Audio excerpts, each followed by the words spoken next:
Guilherme, ce père de famille d'origine angolaise dont nous avons déjà beaucoup parlé, reste toujours sous la menace d'une reconduite à la frontière, après déjà 4 tentatives d'expulsion. Alors des échecs qui sont dus à la chaîne de mobilisation qui s'est créée autour de cette famille, dont les enfants sont scolarisés à Lyon.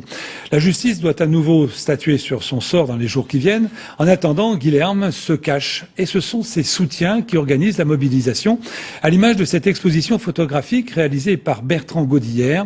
Il a suivi depuis plusieurs mois le parcours de ce sans-papier. Reportage d'Anthony Laurent et Laure Crozat.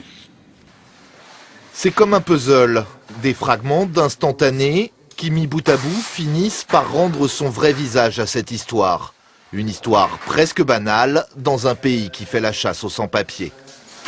L'idée, c'était de rappeler aux gens que derrière des discours, derrière des chiffres, des statistiques, des pourcentages, il y avait des visages, il y avait des gens, il y avait des parcours de vie.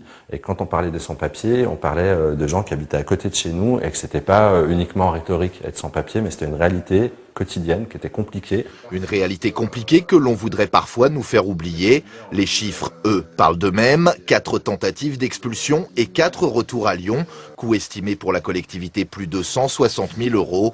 Face à l'acharnement de l'administration, les soutiens de Guilherme ont répondu par la même obstination. C'est hallucinant le nombre d'actions qu'ils ont pu mener sur les 2 derniers mois. Et puis ils sont prêts à aller à continuer et à se battre jusqu'au bout. Et ce que j'ai trouvé intéressant, c'était de voir comment est-ce que ça pouvait fonctionner avec des gens qui viennent d'horizons totalement différents. Moi, je dirais que Guilherme, c'est aussi la porte d'entrée pour dire, voilà, aujourd'hui, il se passe des tas de choses contre lesquelles on pourrait se mobiliser, contre lesquelles on ne se mobilise pas forcément. Et se mobiliser pour Guilherme, c'est aussi rappeler qu'on a cette capacité d'indignation et de dire non à un moment donné quand ça va trop loin. Loin des clichés couchés sur papier glacé, Bertrand Godillet a donc voulu que ces images traduisent avant tout ce sentiment d'urgence en ayant recours à du simple papier.